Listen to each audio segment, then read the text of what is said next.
بسم الله الرحمن الرحيم اللهم افتح علينا حكمتك وانشر علينا رحمتك يا ذا الجلال والإكرام. أعوذ بالله من الشيطان الرجيم. بسم الله الرحمن الرحيم. وظللنا عليكم الغمام وأنزلنا عليكم المن والسلوى كلوا من طيبات ما رزقناكم وما ظلمونا ولكن كانوا أنفسهم يظلمون. اور ہم نے تمہارے اوپر بادل کو سایہ بنا دیا اور تمہارے اوپر من اور سلوہ اتارا کہ ہماری دی ہوئی پاکیزہ چیزیں کھاؤ، اور انہوں نے ہمارا کچھ نہ بگاڑا بلکہ اپنی ہی جانوں پر وہ ظلم کرتے رہے.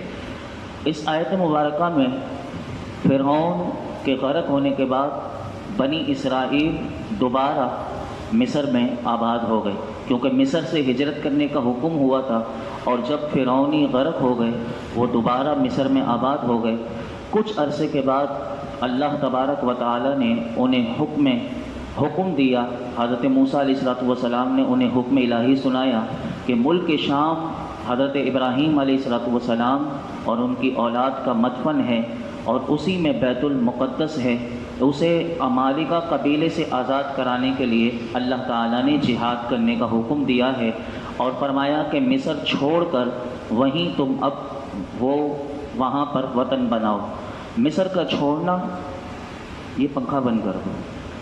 مصر کا چھوڑنا بنی اسرائیل کے لیے بڑی تکلیف دہ تھا. شروع میں تو انہوں نے ٹال مٹول کی، اور بعد میں جب دیکھا کہ حضرت موسیٰ علیہ السلام نے انہیں کہا کہ یہ اللہ کا حکم ہے، تو پھر انہیں حضرت موسیٰ علیہ السلام اور حضرت ہارون علیہ السلام کی ماہیت میں انہیں روانہ ہونا پڑا.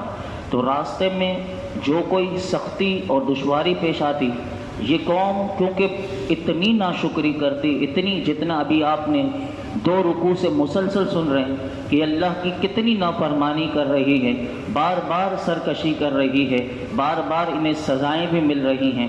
کل بھی جس طرح اس قوم کے 70,000 افراد کو قتل کیا گیا کہ ان کے اس جرم میں کہ جو انہوں نے بتوں کی پوجا، وہ جو بچڑے کو پوجا تھا اور اس کو معبود بنا لیا تھا، اس کے جرم میں. اب کیا ہوگا وہ سنیے کہ جب یہ روانہ تو ہو گئے، ان کا دل نہیں تھا کہ ہم جہاد کے لیے جائیں، لیکن حضرت موسیٰ علیہ السلام سے راستے میں شکایتیں کرتے. جب اس صحرا میں پہنچے کہ جس صحرا میں نہ سبزہ تھا، نہ سایہ تھا اور نہ غلہ تھا، اب وہاں پر پہنچ کر حضرت موسیٰ علیہ السلام سے یہ قوم، انہوں نے دھوپ کی، گرمی کی، بھوک کی، 3 شکایتیں کی. آپ نے ان کی شکایت سن لی، لیکن آپ نے اللہ کی بارگاہ میں دعا کر دی. اب یہ دیکھیے کہ حضرت موسیٰ علیہ السلام جو انہیں چاہیے وہ اللہ سے دلوا بھی رہے ہیں، لیکن اس کے باوجود یہ قوم کیسی تھی.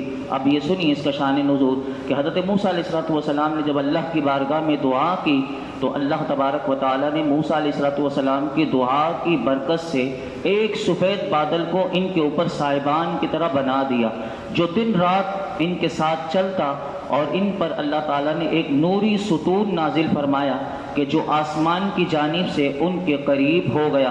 مفسرین فرماتے ہیں کہ وہ ان کے ساتھ چلتا، جب رات ہو جاتی تو چاند کی اگر روشنی نہ ہوتی تو وہ ستون جو اللہ نے ان کے لیے بنایا تھا وہ چاند کی طرح ان کے لیے روشنی بھی کر دیتا. اب یہ قوم ایسی تھی کہ ان کا جہاد کی طرف جانے کا پہلے ہی نہیں تھا دل. اب یہ اسی میدان میں جب بند ہو گئی، اب اس میدان میں بھی پھر بھی اللہ کی رحمتیں انہیں مل رہی ہیں.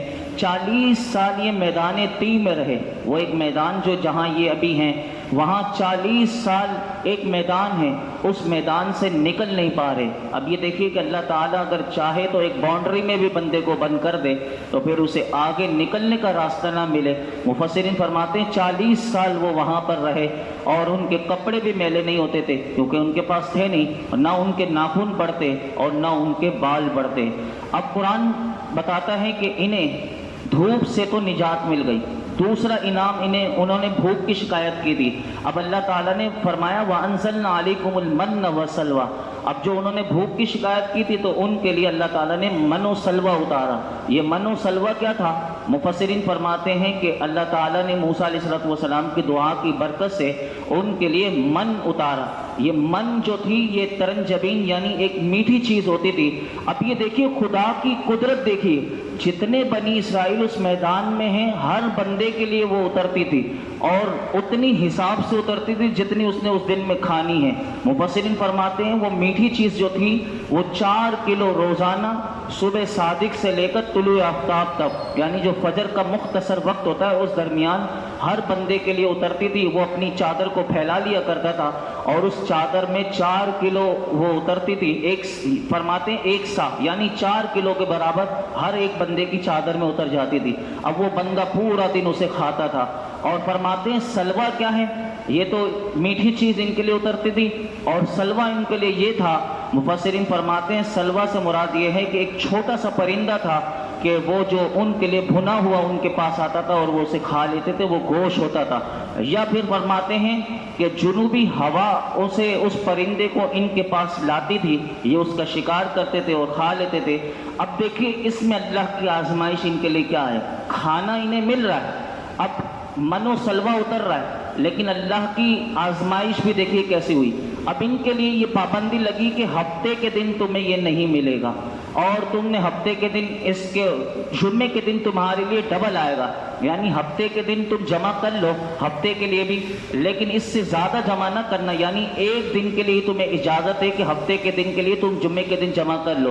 لیکن یہ قوم ایسی تھی کہ انہوں نے کیا کیا, یہ اس سے بھی زیادہ جمع کرتے تھے. اب یہ اللہ کی نافرمانی کی کہ وہ ایک دن کے بجائے وہ 2 دن 3 دن زیادہ جمع کر لیتے تھے. اب کیا ہوا کہ اللہ کی نافرمانی ہوگی تو وہ چیز بھی سلامت نہیں رہتی جو بغیر محنت کے مشقت کے انہیں مل رہی ہے.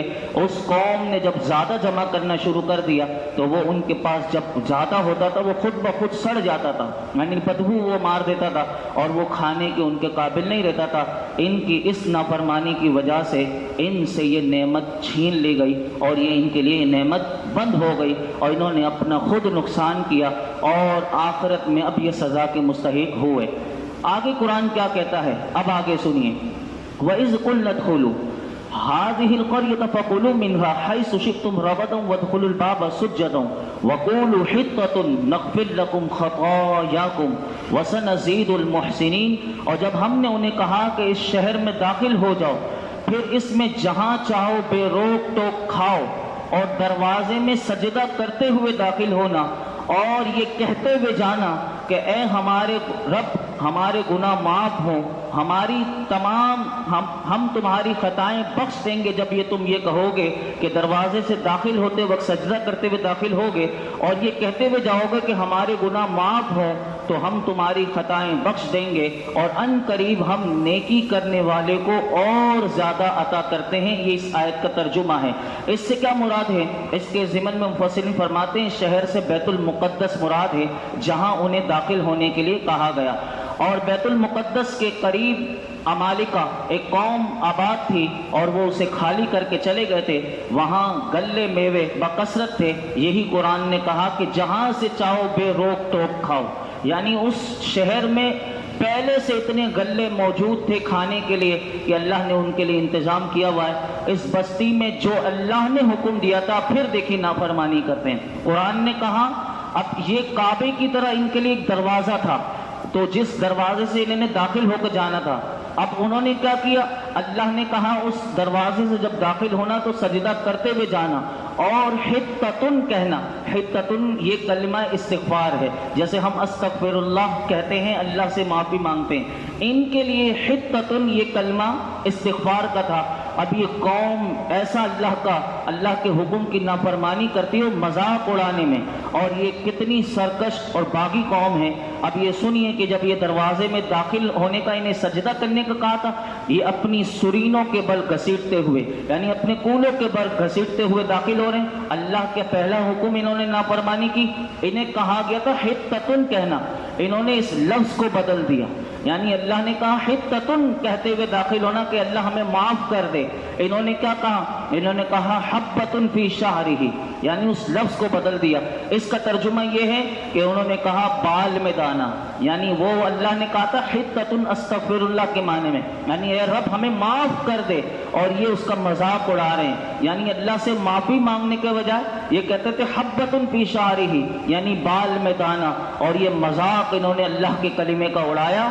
تو اس مذاق کی سزا کیا ملی؟ اگلی آیت میں اللہ بتاتا ہے کہ انہیں پھر کیا سزا ملی، فوراً ان پر عذاب آیا، اب ان کو سزا کیا ملی؟ قرآن کہتا ہے فَبَدَّلَ الَّذِينَ ظَلَمُوا قَوْلًا غَيْرَ الَّذِي قِيلَ لَهُمْ فَأَنزَلْنَا عَلَى الَّذِينَ ظَلَمُوا رِجْزًا مِّنَ السَّمَاءِ بِمَا كَانُوا يَفْسُقُونَ۔ پھر ان ظالموں نے جو ان سے کہا گیا تھا اسے ایک دوسری بات سے بدل دیا، تو ہم نے آسمان سے ان ظالموں پر عذاب نازل کر دیا، کیونکہ یہ نافرمانی کرتے رہے تھے۔ یعنی شروع سے آپ سنتے ہوئے یہ بار بار اللہ کی اب ان پر کیا عذاب نازل ہوا؟ مفسرین فرماتے ہیں ان پر طاعون کا عذاب اللہ نے مسلط کر دیا، ایک لمحے میں 70,000 یہ اسرائیلی وہیں مر گئے۔ یعنی یہ اللہ کا عذاب آیا کہ جس نے رب کے حکم کو بدل دیا۔ استغفر اللہ یعنی حتۃ، وہ جو کلمہ تھا اس کو بدلا، اس کی نافرمانی میں 70,000 ایک لمحے میں ان کا انتقال ہو گیا۔ طاعون کیا ہے اس کے بارے میں صرف ایک حدیث پاک آپ کے سامنے رکھتا ہوں، اور آج بھی بیماری جو وائرس پھیلا ہوا ہے اس سے آپ کو اس سے مسئلہ بھی سمجھ میں آ جائے گا کہ طاعون سے ہمیں قیامت تک کے لیے میرے آقا علیہ الصلوۃ والسلام نے کیا پیغام دے دیا۔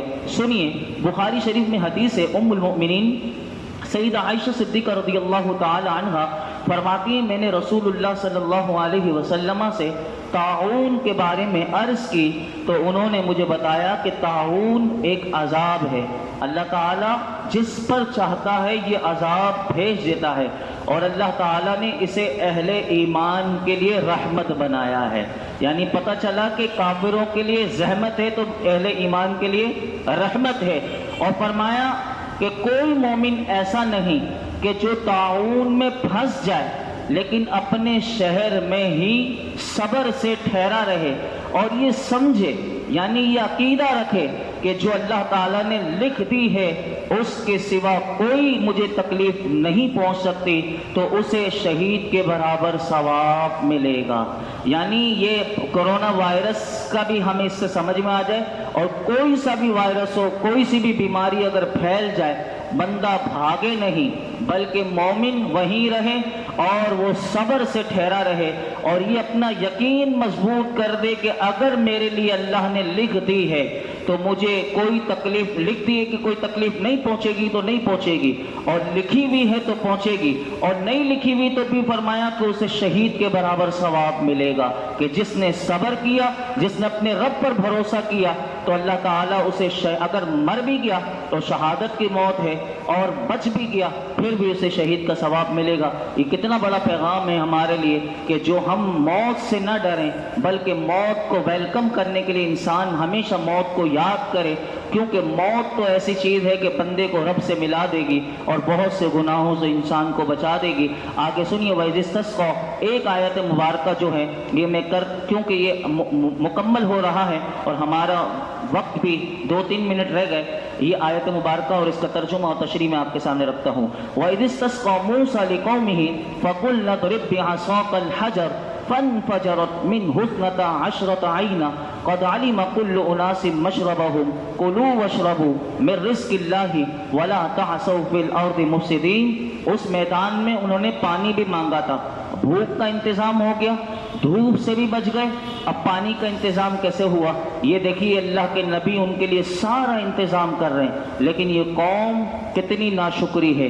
ہمیں کتنا شکر کرنا چاہیے، اس سے ہمیں بھی بہت سارا پیغام مل رہا ہے۔ ہم غور کریں کہ انہوں نے کیا تو ان کے لیے کیا وبال آیا، اور ہم اگر ناشکری کریں گے تو ہمارا کیا انجام ہوگا۔ یہ قرآن ہمیں پیغام دیتا ہے کہ اس میدان میں، اس کا ترجمہ یہ ہے کہ یاد کرو کہ جب موسیٰ نے اپنی قوم کے لیے پانی طلب کیا تو ہم نے فرمایا کہ پتھر پر اپنا عصا مارو، تو فوراً اس سے 12 چشمے بہ نکلے، اور ہر گروہ نے اپنے پانی پینے کی جگہ کو پہچان لیا، اور ہم نے فرمایا اللہ کا رزق کھاؤ اور پیو، اور زمین میں فساد نہ پھیلاتے پھرو، کہ اس قوم کے لیے اللہ نے 12 چشمے، یعنی وہ کتنی تعداد میں ہوگی آپ اندازہ لگا لیں کہ اللہ نے ان کے لیے 12 چشمے نکال دیے، اور وہ ڈیوائیڈ 12 لوگوں میں تھے، تو ان 12 گروہوں کا ہر ایک نے اپنا اپنا چشمہ پہچان لیا کہ یہاں سے ہمارے لیے پانی ہے۔ لیکن اس قوم نے کیا کیا کہ وہ پانی بھی پیتے تھے، لیکن اس کے باوجود بھی پھر وہ اللہ کی ناشکری انہوں نے ایسی کی کہ پھر آگے قرآن کہتا ہے کلوا واشربوا، کہ کھاؤ پیو، آسمانی وہ جو تمہارے لیے من و سلوہ بھی اتر رہا ہے اسے کھاؤ پیو، اور یہ جو چشمے کا پانی ہے، جو لوگ باہر جاتے ہیں، یعنی یہ جو ہمارے اندرون سندھ سے آ کے جہاں چشمے نکلتے ہیں وہ جانتے ہیں چشمے کا پانی کتنا صاف ستھرا ہوتا ہے۔ ہمیں تو گندا پانی آج جو بدقسمتی سے یہ جو واٹر سپلائر میں جو کرپشن کرنے والے، جو رشوت خور جو ہمارے ساتھ کرتے ہیں، جو ہماری پانی کی نالیوں میں پانی آتا ہے، یہ ہم جو پی لیتے ہیں پھر بھی اللہ ہمیں زندہ رکھتا ہے، اور ہم پھر بھی اس کا شکر ادا کر کے کہ ہمیں یہ مل رہا ہے۔ لیکن جو ہمارے ساتھ جو یہ جو ان سب کو حساب دینا پڑے گا، لیکن میں یہ بتا رہا ہوں کہ چشمے کا پانی اللہ نے انہیں دیا، تو اس قوم نے کیا کیا کہ اس اللہ کے فضل پر انہیں اور کتنا شکر ادا کرنا چاہیے تھا کہ من و سلوہ بھی مل رہا ہے، ٹھنڈا ٹھنڈا چشمے کا پانی بھی مل رہا ہے، لیکن اس قوم نے اس کا بھی شکر ادا نہ کیا۔ اگلی آیت میں قرآن کہتا ہے کہ انہوں نے یہ کھانا اس کو ٹھکرا دیا، یعنی اس قوم نے کہا یہ بس ہم کھا کے تھک گئے، یعنی بغیر محنت مشقت کے ان کے لیے بالکل تیار آ رہا ہے۔ لیکن انہوں نے کیا کہا، یہ اگلی آیت میں کل میں آپ کے سامنے رکھوں گا کہ انہوں نے کیا مانگا، تو پھر اس کے جواب میں قرآن نے انہیں کیا کہا۔ لیکن اس آیت کا جو مکمل ہوتی ہے، اس میں قرآن نے یہ کہا کہ فتنہ فساد نہ کرو۔ یہ اس سے کیا مراد ہے کہ زمین میں، تو اس سے یہ یاد رکھیے گا، مفسرین کہتے ہیں ہر امت کو یہ حکم تھا کہ اللہ کا رزق کھاؤ لیکن فساد نہ پھیلاؤ، اور یعنی رزق کے استعمال میں یہ مطلب ہے کہ حرام کمانے سے، حرام کھانے سے، اور چاہے تم حلال کھاتے ہو لیکن حلال کھا کر بھی اللہ کی ناشکری اور نافرمانی نہ کرنا، یہ زمین میں گویا کہ فساد پھیلانے کے برابر ہے، اور فساد دیگر لحاظ سے بھی پھیلایا جاتا ہے، تو فساد پھیلانے والے کو اللہ پسند نہیں کرتا۔ تو رزق انسان کھائے اور رزق کھا کر اللہ کا شکر ادا کرے تو وہ رزق بڑھتا رہے گا۔ لیکن آج کی قوم ہماری رزق کی اتنی نہ قدری کرتی ہے۔ ہم سب اپنے گھروں کا جائزہ لیں تو ہمارے گھروں میں کتنا وہ جو بیسن میں جہاں برتن دھوئے جاتے ہیں کتنا رزق کو ضائع کیا جاتا ہے، دسترخوان پہ کیسے ضائع ہوتا ہے۔ لیکن ہمیں قرآن یہ کہتا ہے کہ رزق کھاؤ لیکن اتنا کھاؤ جتنا تمہارے لیے ہے، لیکن اسے ضائع نہ کرو۔ اور یہ اگر ضائع کرو گے تو جس طرح اس قوم سے پھر یہ من و سلوہ کیسے اٹھا، یہ کل آپ کے سامنے آئے گا۔ اللہ تعالی ہمیں قدردان بنا دے اور قرآن حکیم کا نور اور اس کا